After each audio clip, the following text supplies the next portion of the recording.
Hello everybody and welcome to the show. Excuse me.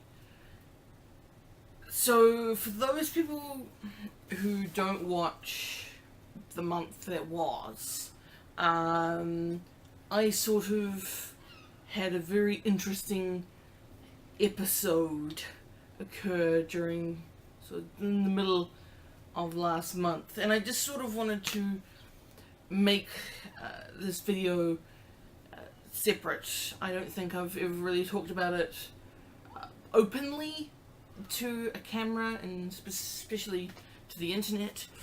So I just sort of wanted to make this video because I just think it needs to be said. So a bit of backstory. Pretty much throughout my entire high school years, I was bullied pretty bad, to the point where I wouldn't even call it bullying anymore. I would call it straight up harassment, straight up abuse from other students at the school I went to. And it's left me with these mental issues that I still have to worry about and continue to have issues with to this day. Basically, I can get myself into a real self-destructive state where I keep basically, it's hard to describe, but I basically make myself feel like absolute shit. Like I make myself feel as though I'm not worth the oxygen that I breathe. And that's because that's how other people used to make me feel. And so I do this self-destruction to myself, because it's what I do. And it affects my, I come across, if you were to ever meet me in real life, I come across as quite a confident person, but I really don't have that much confidence. Like, I have confidence to a level, to a certain point, and then that's it. It's all gone.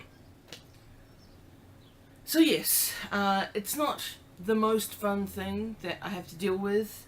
It gets to the point where sometimes I try not to get too excited about things, because I can go from being really, really happy about something to being just crazily upset and angry, and get to the point where I just don't want to do anything, and that everything that I'm doing is just not good enough.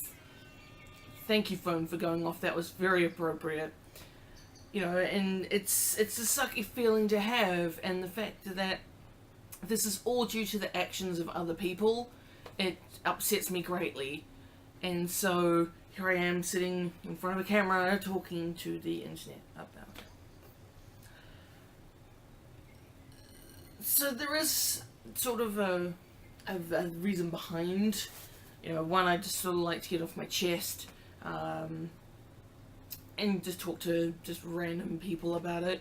The thing that helped me the most throughout this whole time during high school, it was pretty much for my entire high school years. The school had a really good sort of program in place, which did sort of help me out a bit. Just gave me a trusted adult. I know that sounds really weird, but a trusted adult to talk to about it, and to sort of get myself mentally better, if that makes sense. As well as I was fortunate to have a group of few friends that I was able to sort of keep a safe space with. I hate using the word safe space because it's now sort of been redefined as something else with the whole triggered thing. So I don't like to use a safe space, but it meant I was able to surround myself with people that I knew weren't going to hurt me, both physically and emotionally and mentally. They understood what was happening, but unfortunately some people just aren't that lucky. So services like Youthline are really useful. I used a few of their different services, though I never really had to go as far as to talk to a mentor on the phone. That was more handled through the school mentors and the school, I wouldn't call them therapists, but the school sort of handled all that. and then I just use them to find sort of extra things and to find the extra motivation to get up every morning and go to school, or during the weekends to get up and do stuff instead of just lying in bed doing basically sweet fuck all day.